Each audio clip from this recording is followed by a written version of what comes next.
Hello everyone and welcome to Sage's Tabletop Table Talks. I'm Sage, this is my tabletop, and I'm going to talk to you about tabletop role-playing games.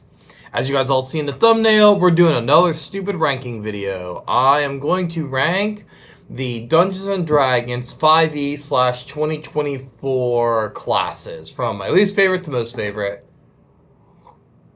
Now mind, this isn't necessarily a ranking of best to worst, or worst to best, or most effective, least effective. There is some of that taken into consideration, but it's also like personally how I feel about them, both mechanically and fluff wise. So we'll just kind of get into it.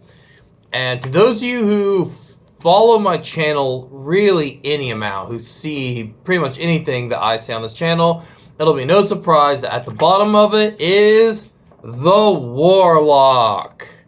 I fucking hate warlocks in Dungeons & Dragons. I like Palladium warlocks.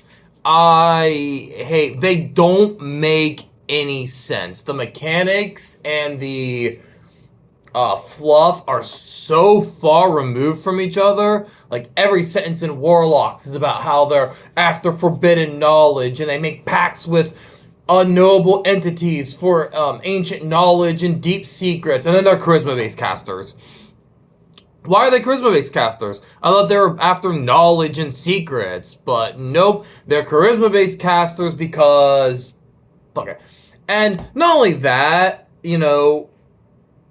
like I said, if you made them int-based casters, at least that would even out. Because right now, int is exactly useful for wizards and nothing else. It is a dump stat for literally every other character, because it does literally nothing for any character except a wizard. You could have at least evened that out a little bit with the warlocks if you guys bothered to actually read what you wrote about warlocks. But why the fuck would you do that? Fuck a charisma, whatever. Tieflings are charisma based, even though they're not really anymore. And warlocks exist to justify the existence of tieflings, and tieflings exist to justify the existence of warlocks.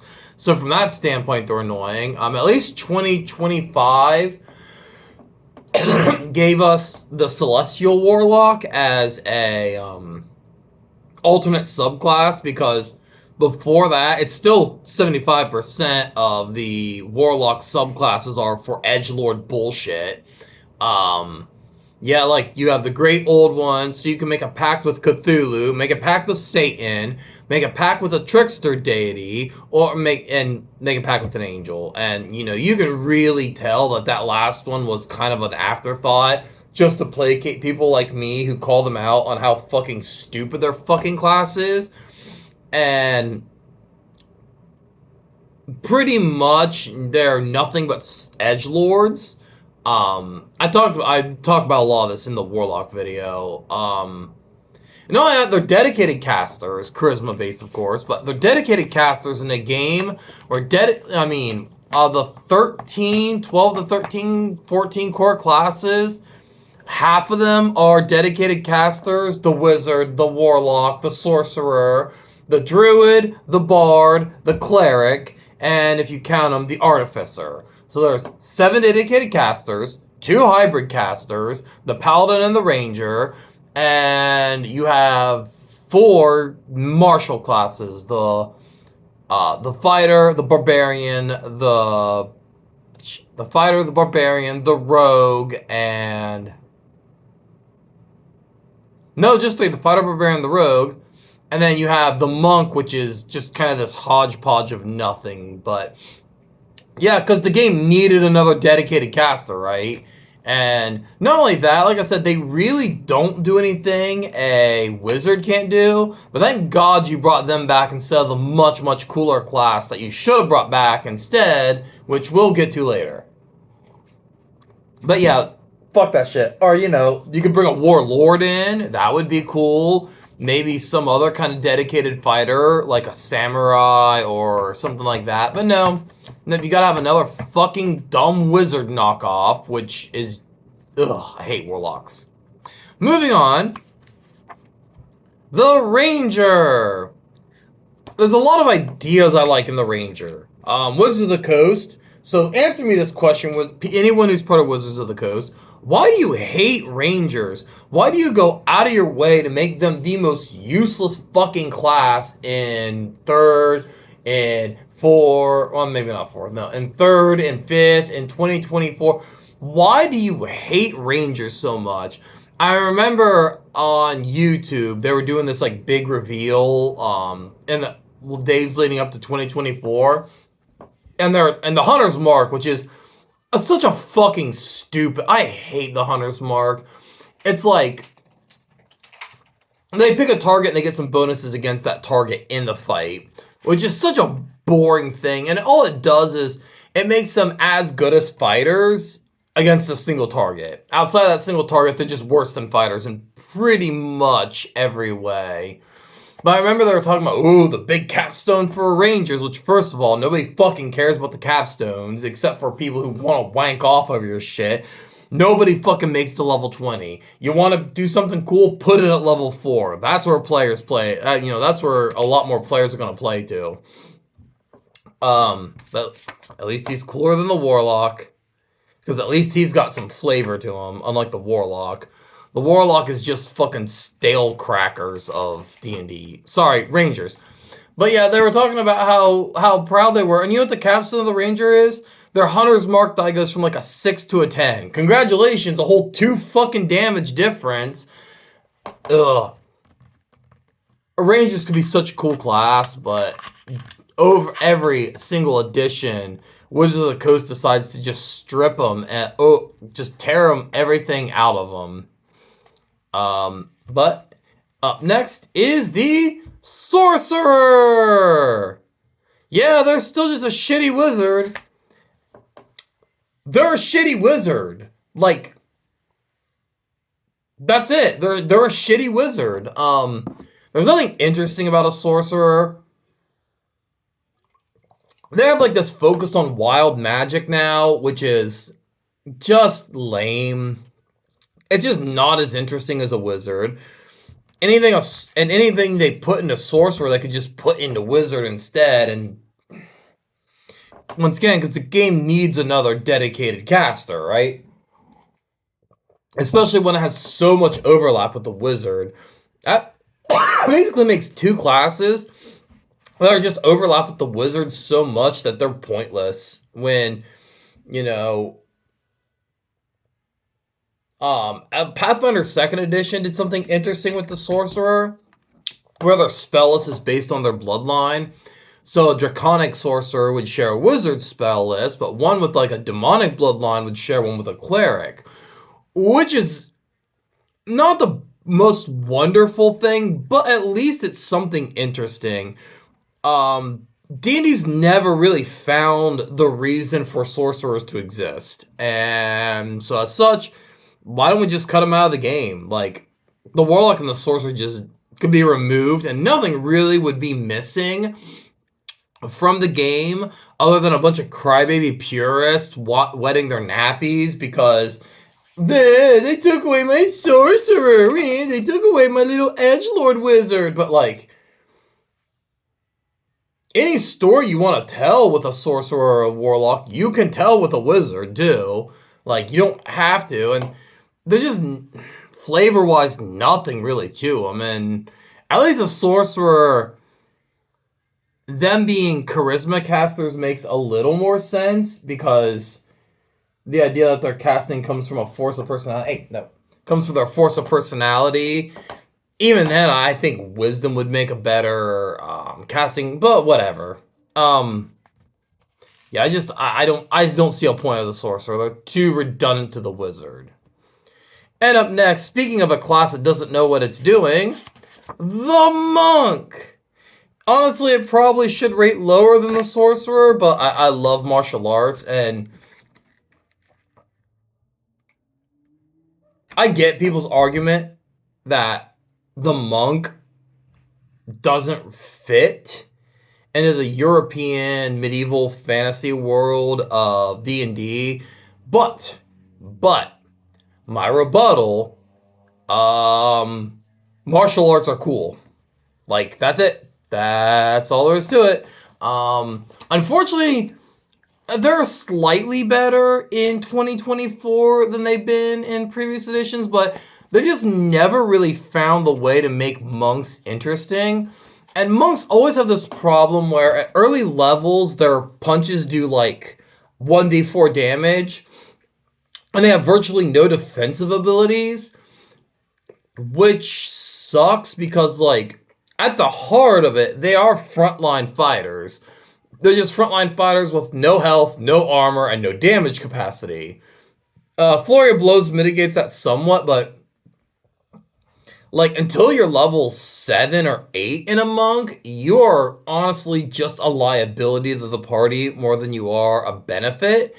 And that's just not really fun to play. Some of the subclasses are kind of cool, but and I'm glad they just took the what was that, Path of Four Elements, threw that shit in the trash and completely redesigned it with the new one. It's still not wonderful, and that just has a lot to do with the fact that in D&D, when you encounter enemies, they are far more likely to resist elemental damage than they are to be weak to it.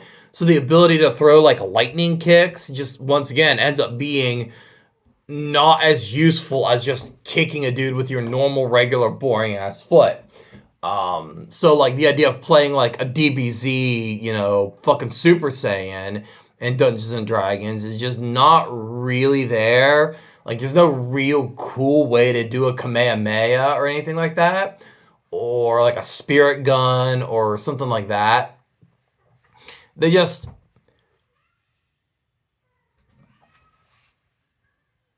if you take like martial arts movies, martial arts tropes, like ninjas, monks, samurai, all these are kind of drawn, almost all like fighters from Korea, China, Japan, and to a lesser extent India, and all these other um nations in Asia, all have kind of been put together and kind of like pieces of like their mythology pulled out and thrown into the monk.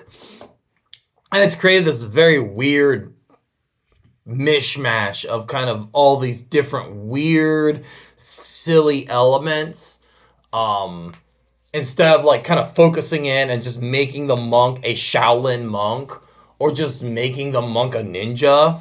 And the subclasses kind of try to do that, but the problem is outside the subclass, the monk is just this weird like hodgepodge of nothing. The only thing they really have that brings their identity is the Flurry of Blows, where they get like a bonus action to throw an additional attack, which realistically you're using that to crit scum, but at the end of the day, you just until they really hit a decent level, they're just not useful to the party. And as cool as it is to play a monk, it's also not fun to be a lodestone. Yeah. Next is the Bard. Unfortunately, it's in pink. It's kind of hard to see. But and why is the Bard so low? And the Bard's a cool class, and it's got some cool flavor. It does some cool stuff. Of all the classes to be charisma casters, Bards make the most sense because they draw their magic power from stories and music and legends. So by singing these songs passed down, and speaking these legends to people, they inspire, confidence and demoralize their foes, and they create illusions with their words. They're also, I like, one of my favorite characters I ever played was a bard. He didn't call himself a bard, he called himself a pirate because he didn't do the loot thing, which is one of the things I think is kind of silly with the bard is like, why does a bard need to be able to play like 45 different instruments? Because it's like they start with like 4 instrument proficiencies, which is one of the silliest things I've ever seen. Like the tool proficiencies in D&D 2024 and 5th edition are absolutely stupid. They're the worst. They're a terrible idea that needs to die in the next edition. Put them back with skills. I just don't understand why bards need be able to play 4 instruments. But yeah, he was a pirate, and one of the things I like about bards as a caster, they also have a lot of versatility in skill, which I like playing skill-based characters. Like characters who can kind of do a little bit of a lot, a little bit in a lot, kind of jack of all trades. But why are they down this low? And the answer is, for some reason, bards attract the worst fucking players. Um, the trope of the horny bard is unfortunately one that needs to die, but absolutely is being held on by the player base. So many bard players are just fucking assholes. They feel the need to hit on every fucking NPC. They feel I'm gonna seduce everything. I'm like, dude, put your fucking dick in your pants. I'm sorry. I'm really not interested in role playing your weird fucking kinks in a room with 4 or 5 dudes that I've been friends with for a decade. I don't need to hear about your dick constantly. And there, you can make those kind of jokes sometimes, but for some reason, bard players are just the absolute worst about not letting this shit go. Um, and whenever you hear stories of like, oh, I rolled to seduce the dragon, or I'm gonna talk the king into giving me his kingdom, they're always bard players, and the stories are always just absolutely stupid. They're annoying, and I like bards, but I hate bard players. Now, speaking of a player base ruining a class, the rogue. Basically the same story as the bard. I think the rogue is an interesting class. I think that they are and they're a fundamental class in Dungeons and Dragons. Like, if you were to strip away D&D and bring it down to only a handful, less than a half dozen classes, Rogue would be one of the 4 that would be sacrosanct. You could not get rid of. You cannot touch the Rogue. The Rogue I like because of all the classes out there, they are one of the ones who are most non-combat centric.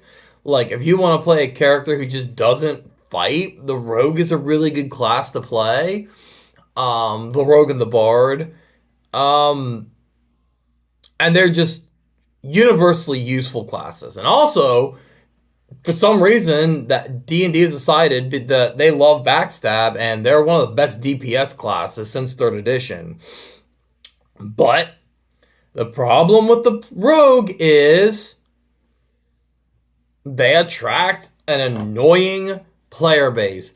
They attract the PvP players, the ones who want to assassinate characters in their sleep, the ones who want to steal from other players, do shit like that.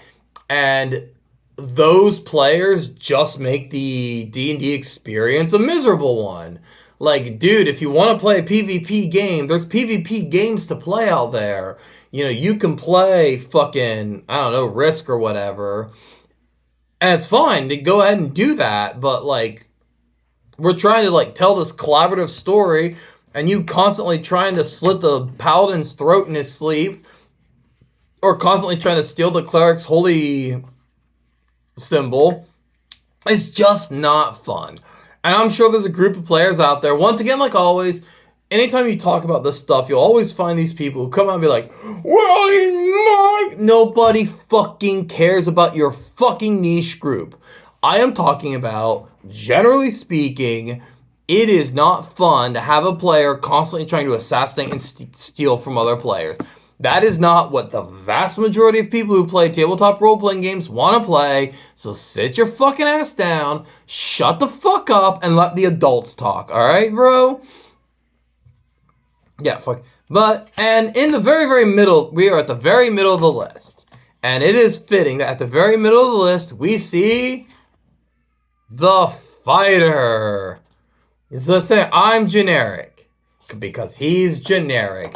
The fighter is a class that never really is played since 1st edition, really, and 2nd edition a little bit. They've never really found the fighter's niche, and a lot of it is because he's generic. The fighter is any dude who picks up a sharpened bit of metal and is really good at making that sharpened bits of metal go in and out of somebody with a lot of efficiency. He's also really good at making shiny bits of metal not go into him. They're tough and they're good fight. They're tough and they're good at combat. They're good at swinging their sword.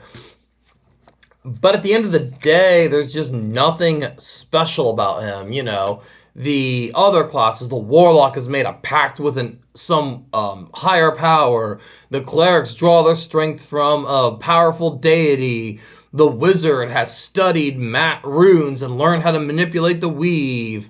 The rogue's super generic too. The bard has studied song to the point where he can alter minds and create illusions with a song. The fighter hits stuff. He's good at hitting stuff. He's extremely good at hitting stuff. But they've never really found a niche for him. I harp on it because I think it's something that takes on in Dungeons and Dragons such a interesting idea that they just discarded and will never come back to, and that is the warlord. I think you could put a lot of the warlord into the fighter. Let the fighters combat, make them kind of a leaderish character. Let their combat inspire others. Do things like let it give them the ability, like if they down a foe, then they give advantage to other players. Or honestly, fighters could take the ability from knights in Final Fantasy and let them take blows for other players. Let them get out of there. Let them, inspire command and courage in other players. And give them a bunch of good saving throws. Let them pick a third saving throw that's just theirs. Like, I think they get strength and constitution as their saving throw proficiencies. Let them pick a third. Any one they want to showcase their dedicated training, If they want a will one because they are focused and energetic. They want a charisma one because they're powerful leaders with a strong personality. Dexterity because as a fighter they've learned to be not only tough and strong but quick on their feet and aware. Intelligence because they're despite being, considered fighter, thugs, they've actually studied many, martial arts and, philosophical concepts, the warrior poet, the samurai. There's a lot they could do with the fighter that they're afraid to, because the fighter is such a staple concept of Dungeons and Dragons that to lock them into an idea like they have with the other classes would make people upset because it wouldn't be their fighter. And also the Eldritch Knight is stupid. I don't like the Eldritch Knight. It's interesting to let a fighter be a hybrid caster, but anyway, up next, speaking of fighters, the Barbarian. I mean, basically, they're a fighter with flavor. Barbarians are fighters who get power boosts from a rage, and their subclasses tend to be a little more mystical. In 4th edition, they were primal based, because in 4th edition, every character had a role and a power source. So barbarians were primal strikers. They were good at dealing damage, but also they were primal. Their power came from nature, the rawness of the world. And that's very much carried over because there's like the world tree and the spiritualist or totem warrior, whatever it's called. So they have like this very shamanic vibe to them. The idea of them being like berserkers, like Viking berserkers, has long since passed. And I'm actually really okay with that because, it's like, oh, they're fighters, but they get really mad and hit stuff harder. Only takes you so far concept-wise. So by allowing them to build this mythology of them drawing from natural powers while entering this fervor. And actually, Fox on this channel created a Pathfinder First Edition Barbarian who whipped himself into a religious fervor as his rage.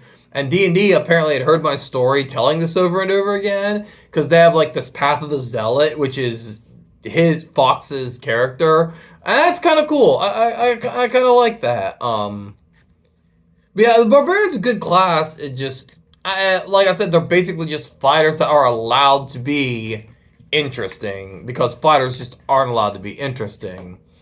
After them is the Druid. And they can kind of do it all. Druids have always been a powerful class.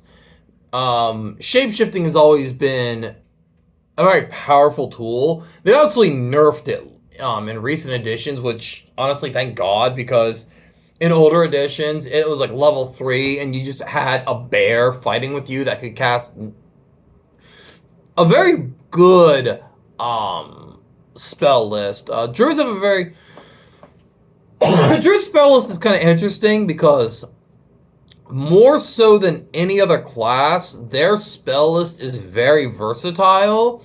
Outside of one exception, but like clerics have a lot of like support spells. Druids have those too, but their support stuff probably isn't as good as a cleric, but they can also do a lot of manipulation spells, which is what the bard is good at.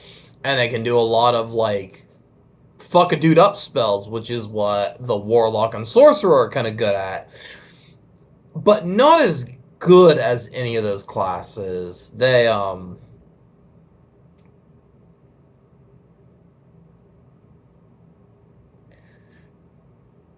they have a lot of utility. Druids are very in the game I'm currently in, I have a druid, and oddly enough, he is very much a frontline fighter. I have the warden subclass, which basically kind of lets me use like heavier armors and shields.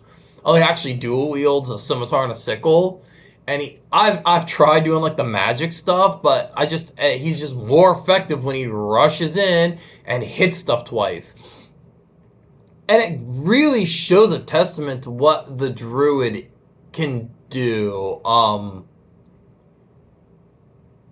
They have lately lost a lot of their flavor, because there's like the Circle of the Stars druid and the Circle of the Seas druid, which very much feel a step away from like the very natural elements, like transforming into animals, and their spells, which involve like elemental powers.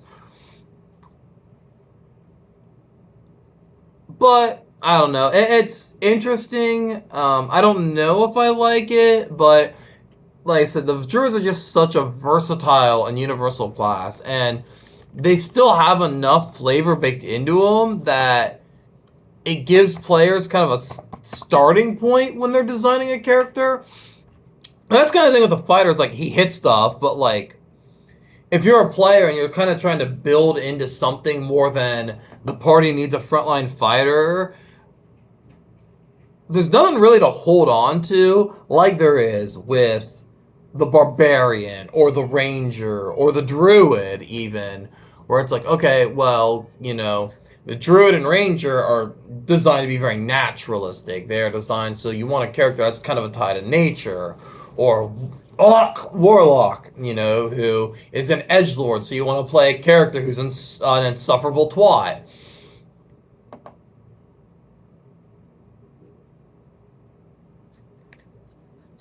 Anyway, yeah, druids are very.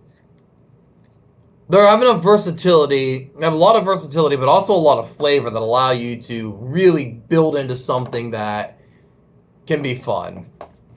Up next, and this is a hard one because these two were very much neck and neck, and that's the cleric.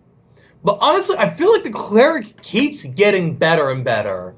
2024, there's no longer like this big list of gods and domains they have access to. They have 4 domains, which is like war, trickery, war, trickery, light, and life, I think.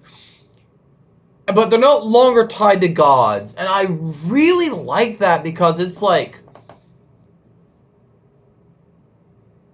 when you tie like Pelor, you know, the sun god, okay, these are the access to his domains. It's like he has access to good and law and light and sun. It's like, okay, but like it means that like as far as Pelor goes, he doesn't gift his warriors, his sacred warriors, the tools they need to be sacred warriors. Or let's say even like a god like Loki. Yeah, Loki, obviously the trickery domain is one that would be associated with him, but like if you're a priest of Loki, you know, you still could be a warrior at heart. Like, yes, you are, but you even if, you know, you still can give yourself kind of trickery skills, but at the end of the day, what you are is you are one who goes out and defeats Loki's enemies, those who would, you know, may uncover the veils, or even just, you know, generic enemies of Loki, like, let's say, you know, certain undead or giants. So even though Loki's a trickster god, you could still be his warrior. Or even though he's a trickster god, he could still grant you life powers because, yes, he's a trickster god, but he also wants someone out there who's going to heal and protect his followers and his people.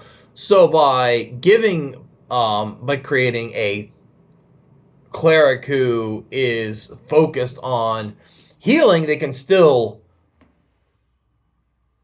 be envoys for Loki, even if they're not specifically focused on trickery. And with that, like, the idea of cleric being tied to a god, you can just kind of be like, okay, what god is cool? Whether it's from Forgotten Realms or from real mythology, depending on the world you want to do. But like, what can I do with these? And then giving the players free reign to a domain as their subclass just gives them the ability to really play with ideas. Like, okay, I am a cleric of Ares, but I am a life cleric of Ares. So what does that mean? This means that, you know, to me, I'm a battle medic. I happily walk in the fray and help, but, you know, a dead warrior is a warrior who isn't fighting. You know, if, you know, if you know, one of my allies falls in battle, he's no longer, you know, being a warrior. He's no longer courageously moving into battle. So yes, I can run into battle and hit stuff with a club, but I also want to keep everybody alive, because a living fighter is a fighter who fights. So I just more and more, the cleric just keeps getting better and better. And they keep doing more, allowing the cleric to be more and more interesting. So up next is a class they haven't brought back in 2025. And so you all know what this is. And they really should, because honestly, the Artificer is such a cool class. One of the things, it's an intelligence-based class. Meaning, with the Artificer, out of 13 classes, there are 2 that use intelligence. And I get it, designers for D&D 2024. I get it, WotC. Y'all are intimidated by people with intelligence because, you know, we fear what we don't understand. But come on, give us something to do with intelligence. And the Artificer is kind of cool. So Artificers have guns and bombs. Like, that shit's fucking cool. Like, it's similar with the monk, where people are like, well, it doesn't really fit in my world, in the world. It doesn't really fit in this medieval fantasy. But like, you got fucking dragon people and like half giants and fucking wizards. Like, I hate to break this to you, but in your precious medieval world, there were no fucking wizards and there were no fucking elves. If you're making allowances for things like that, why not make allowances for Magitech? Why not make allowances for... And it's not even like it's an odd thing. Like, so often you'll find fantasy movies and fictions there will be like a techie guy. Um, shit, because no real fantasy series are necessarily coming to mind. I mean, Avatar: The Last Airbender is a perfect example of one with Sokka, who's kind of a clever techie kind of guy. The dude literally invented hot air balloons within the series. Um, I think, oh man, Legendary the Hercules Legendary Journey had a character who was kind of techie. But I mean, even within Greek mythology, you had Daedalus, who was like an artificer. So like this idea that like dudes who build stuff aren't part of a fantasy adventure, you're just not right. You're just flat out mistaken because these characters exist and have existed in fantasy forever. Like I said, you go back to Greek mythology, you have Daedalus, who was effectively an artificer. Um, and guns are cool. I'm sorry, it's just a fact of life. Guns are awesome. The next two are contentious. The one I'm going to bring up is without a doubt the best class in Dungeons and Dragons. It is just unquestionably the most powerful class in D&D. People will disagree with you just to be contrarian, but at the end of the day, no, this is just the best D&D class, and that is our wizard. They can just fucking do everything. In older editions, wizards had restricted schools. There were certain parts of the casting sphere that they weren't allowed to touch. They just were not allowed to touch it.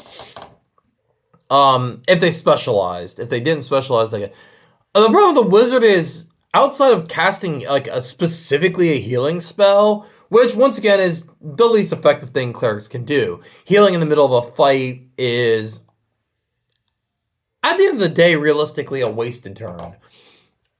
But wizards can empower better than any other class. They can field control better than any other class. They can support better than any other class. They can deal damage better than any other casting class. Rogues can probably do more damage. I don't know. Wizard spells are fucking powerful. They can do damage better than basically any other class. They can do out of combat support with enchantment, illusion, and divination better than any other class. They're limited in spell slots. Yes, that is the only thing. Outside of that, they can do anything any other class can do better.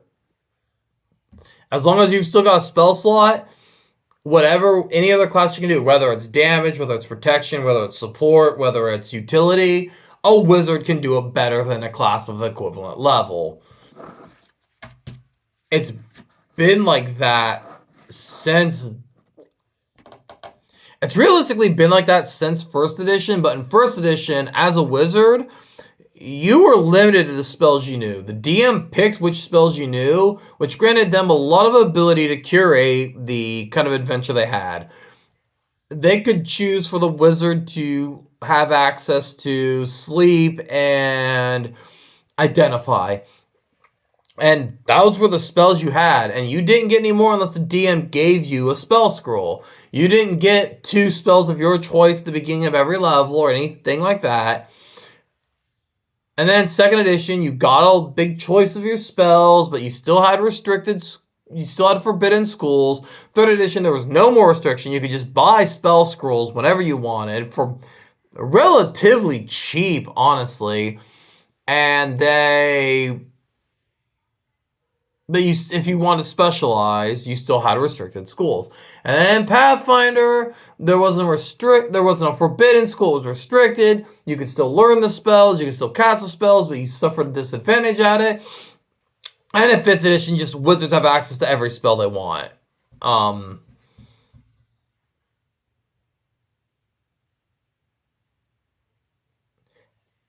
And because of that, and because of the similarities in spells, Wizards just, like I said, sorcerers and warlocks just really don't do anything a wizard doesn't already do. And not only that, the schools are kind of utility more useful than a lot of the sorcerer stuff. Like divination school that lets you bank rolls and gain advantage on initiative checks is fucking crazy powerful. And much like the rogue, the cleric, and the fighter, they are a pillar of D&D. You're never going to get rid of the wizard. The wizard will always be there. If they cut the game down to 4 classes, it would be rogue, fighter, wizard, cleric. There's no replacing the wizard. But they gotta, but in more editions, they have to throttle the wizard. Not even just not making them more powerful, because they already outpace other classes by such a wide margin. And the other problem is because they're one of the 4 pillars, and because they are so generic, there's just not a lot of inherent personality in wizards, which is both a good and a bad thing. But with that being said, I enjoy playing wizards. I think the idea of having this powerful as somebody who likes wizards, as somebody who mained wizards forever, I'm saying wizards need nerfed. I'm not saying it because I'm jealous or angry. I like wizards. I like playing wizards. I think they're fun. They need fucking nerfed. They're too powerful. Straight up, bring back forbidden schools. That would be such a huge step forward in wizard players. Wizards are so powerful they have an entire school that is just basically useless. So even if they got one restricted school, you just pick necromancy. Unless you're, a childish edgelord, which I know a lot of you are. But much like the fighter too, wizards just don't really have a lot of personality other than they like to study. They like the books. Like, you can do so much more with wizards if you wanted to. Yeah. I've ranted about wizards before, much like warlocks. My feelings about what wizards are and what needs to be done with them is no secret. What else is no secret, if you've been keeping track, is my favorite class in D&D 5th edition, and honestly just my favorite class. The Paladin, the Pally. I love the Pally. Pallies are powerful. They're heavy frontline fighters with some healing magic. They're so powerful that they effectively took the Paladin and parsed him out into the 4 subclasses. Almost no other class had this done to them. Wizards didn't have it done to them. Sorcerers didn't have it done to them. Fighters didn't have it done to them. Druids somewhat had it done to them. Rangers didn't have it done to them. But Paladins are so powerful and so cool that their powers are parsed out into the oaths, the subclasses. I don't like the Oath of Vengeance. I think the Oath of Vengeance is a boring subclass. But like even the oaths, like each oath, and the oaths are super generic now. They're so easy to get around, which I actually do like because Paladins are such a cool class that it's dead now just because. And like I even have friends who are still obsessed with this idea of breaking Paladin breakers. But there was an idea of what were called Paladin breakers, which were people who took Paladins and went out of their way to make them fall. Make Paladin fall, which was fucking stupid. But Paladins are such a cool class that they built in a way to get rid of them in game.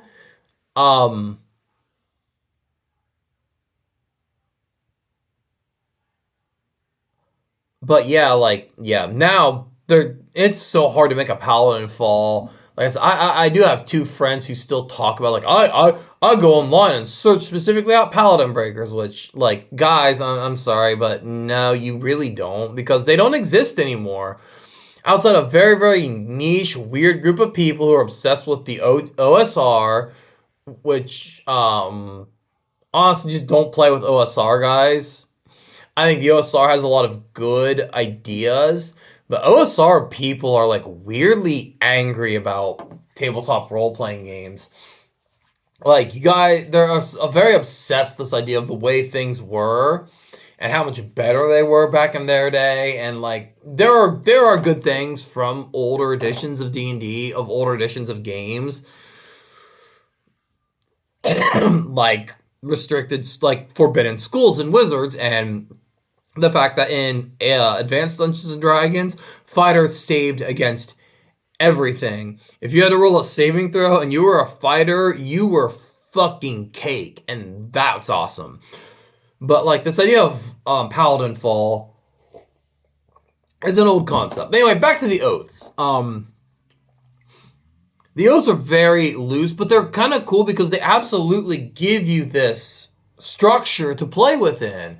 Like the Oath of Glory, I think it is. Well, I don't remember the names of all the oaths, but where what you do is you go out to make your deeds and inspiration to the world. You are going to go out and you're going to fight evil, and you're going to make yourself the shining example of the world.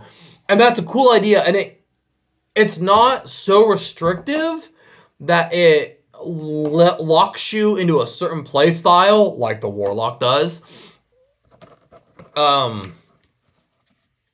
Because what does it mean to inspire? Does it mean you're slaying powerful foes? Does it mean you're, saving orphanages?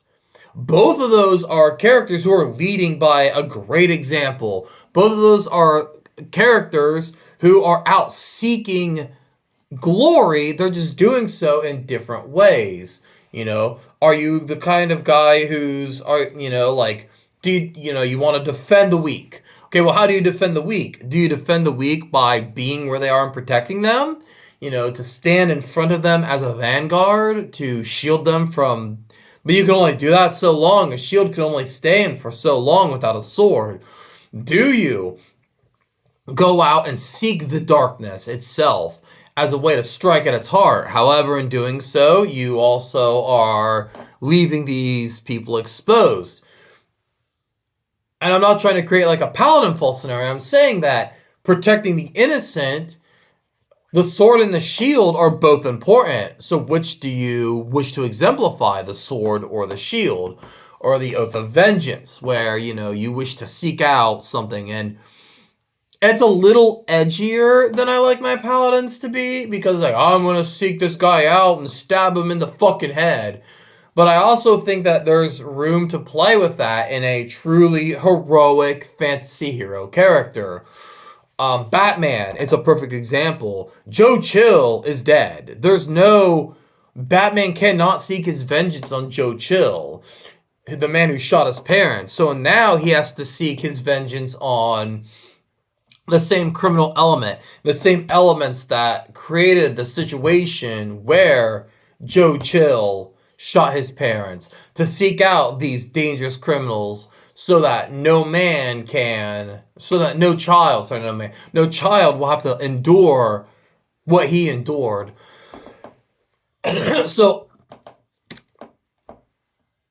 as much as I loved old school paladins, the kind of sharp, the noble knight, the sacred warrior, the hero of light, it was admittedly kind of a restricting, narratively speaking, class. I think that if you're playing a fantasy game, that archetype is such a universally good one that unless you're playing, like I said, an evil campaign where you're all a bunch of fucking assholes, yawn, boring, whatever. I've never played an evil campaign that was good. If you have, let me know what you guys did to make it not pathetic, just a bunch of pathetic losers infighting and slapping peasants. Because I'd like to know. But like, that noble knight is one. But also, if that's not a story you want to tell, Now paladins have so much more versatility in the way they can tell a story. And the paladin's code was admittedly kind of stupidly restricting. I won't deny that. You can only associate with good characters. You cannot knowingly associate with an evil character. You have to be lawful good. You must maintain order and justice. Now the oaths are a lot more generic, so they give you the point to start to build that character. And that is one of the things I think is very forgotten when it comes to game design. No, I don't want to say that. I think it's something that's very easily overlooked. Like, you want to build a character that's got a lot of... You want to let the players tell their story the way they want to tell it. But I also think it's really good of us as designers to give players a starting point. Give players a frame of reference. Because not every player who sits down to play has an idea fully fleshed out in their head. Not every player who sits down to play is good at backstories, is good at building characters. And that's okay. But by creating a paladin, you can be like, character can be like, I just kind of want to play a good guy character. Like, I want to play a noble character. You can sit them down and point to the paladin oaths and be like, okay, here's the oaths that kind of can help you build your knight in the way you want to build your knight. And as is always the case, and, you know, there is GM discretion. You can always change a rule. And there's something to be said for that. Being like, well, I want to do this, but I just don't like this one particular line in the Oath of Vengeance. This one particular line in the Oath of Vengeance, I think, doesn't really suit my character. As a DM, you can be like, okay, we can waive that. I think a lot of times players make the argument of, well, you can always change the rules. But if you change every rule in a game, why did I spend $120 fucking dollars on this game? Why did I spend $150 on this game? But I think little changes like that are absolutely perfect. You know, waiving a single restriction for a character class. Works, I think. I think it's maybe letting the bard replace one of his musical instrument proficiencies with, let's say, a carpentry kit, because the bard you play isn't necessarily a musician, he's a pirate, and by letting him do like shipwriting, it would help build that character up. And I don't see how losing the ability to play a drum and having the ability to ride a ship is going to unbalance the game to an ungodly level. But it allows the player to tell a story a little closer to the way they want to tell. But at the end of the day, you know, D&D is not it's not GURPS. It's not a generically universal roleplay system. It is one that has a specific story to be told, which is of high fantasy adventure. And with that being said, I think that it is good. And it's one of the things I actually hate about GURPS is it's fucking algebra homework. It's too crunch. There's no fluff. So, like, building a character, yeah, you can build any character you want. But the problem is, if you struggle with storytelling, if you struggle, as somebody who struggles with backstory or storytelling or things like that, giving somebody a pile of numbers and being like, here you go, isn't inspiring. It's not something that feeds this idea. But giving them a starting point. You are a noble knight who channels light to fight the darkness. That gives players a good starting point. And then that I can build from there. Okay, well, why does my character have these powers? Who does he fight for? What path does he choose to fight the darkness? Does he choose to be the vanguard, the shield that protects the innocent? Or does he choose to be the blade, the hero, the striker, the one who reaches out and strikes the heart of darkness himself? How does he choose to throw himself in the line of fire? To protect the innocent or to slay the forces of darkness?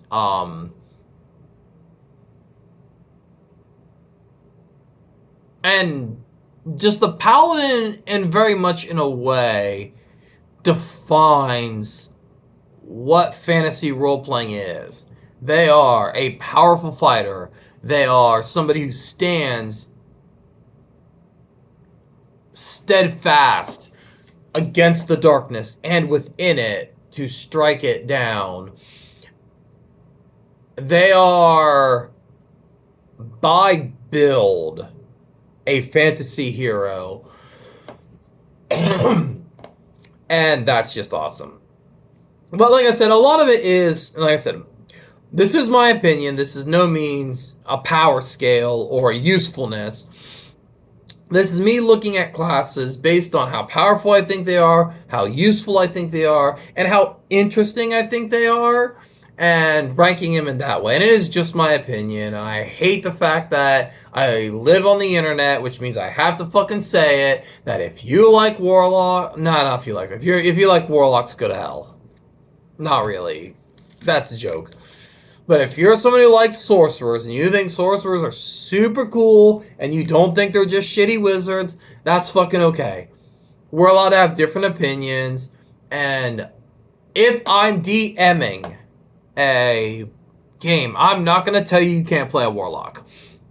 If you're going to play if you're going to play one who's packed as the Fiend King in my heroic adventure, you're going to have to fucking justify the fuck out of that. But if you can sit there and tell me the interesting story, maybe the interesting story I can't think of because I just can't think of an interesting way to do the Fiend King, but maybe you can. And if you give it to me, all right, cool. I will let you play your Fiend King Warlock. That's true of all the classes. I don't want to, like, I am picking on the Warlocks. Like I said, I fucking hate Warlocks so much. But, like, at the same time, if you bring me a rogue, and the rogue you bring me is this asshole kleptomaniac who doesn't trust anybody, and he'll stab anybody in the back for, copper coin, I'm probably going to veto that character, because you're not going to be interesting. And if you play a paladin who thinks that the idea of being lawful good means subjugating, people because, oh no, I'm going to bring him to the church by blade, and I believe in slavery because, the church blade is just, I'm probably going to veto that paladin. Well, paladin players, I know paladin players get a lot of flack for being boring and goody two-shoes, but you know what paladin players aren't? Problems. They're not inter-party problems like the Bard and the Rogue are. And the Warlock isn't. He's just fucking stupid. But anyway, yep, that's my ranking. And if you guys have a different ranking, go ahead and leave your opinions of my ranking. And go ahead and leave your ranking in the comments. It's fine. I'm cool with it. But yeah, that's it. On a real quick housekeeping note, I always post links to my PayPal and my Cash App down below. I'm looking to try to either this next year or the year after go to Gen Con. And I would like to go to Gen Con and kind of do research, talk to other designers and things like that. Obviously, I'm not going to stay here. If you don't have the money to donate, it's fine. If you like this content, if you find this content interesting, or if you just kind of, want to, and if you can't donate, that's fine. But like, if you want to support me, I'm trying to just kind of bank some money up to get to go to Gen Con within the next year or two. Unfortunately, it's kind of expensive, and you all know the squeeze. And if you can't, obviously, I'm not telling you guys have to. Even if you just do so much as like, comment, subscribe, all that shit. And I don't do this very often. I don't stand here and like do the standard YouTuber thing very often, because normally I think it's kind of sad to constantly beg for likes and subscriptions. And the honest truth is, like, our channel is growing without it. I'm not standing here begging everybody for subscriptions or, donations. And our channel has seen consistent growth. And all you guys out there who are subscribing, all you guys out there who comment on our videos, all you guys out there who like our videos, who watch our videos, I greatly appreciate every one of you. So like I said, if you can't donate to my PayPal or my Cash App, something as small as a like pushing us up the algorithm would be greatly appreciated. Or don't. I mean, whatever. Like, you guys are going to do what you're going to do. But anyway, I greatly appreciate it. I love you all. I appreciate you all for allowing me and, Fox, my co-host on this channel, to do what we've been doing for so long. Especially him. He has done so much on this channel, and we just greatly appreciate all the support, all the comments, the likes, the subscribes, even like when you guys just take his daily jokes of the day and, say, haha, that was funny. We appreciate it. Me and him text each other all the time, and when we see like nice, funny, cute comments, we message each other about them, because it's like, it really does kind of make our day. And so yeah, I want to say I appreciate every one of you children of chaos and infidiots out there, and I wish you well, and I hope you guys have I'm going to see you guys, I'm going to post more videos, but I hope you guys just have wonderful holiday seasons, and that's it. Bye.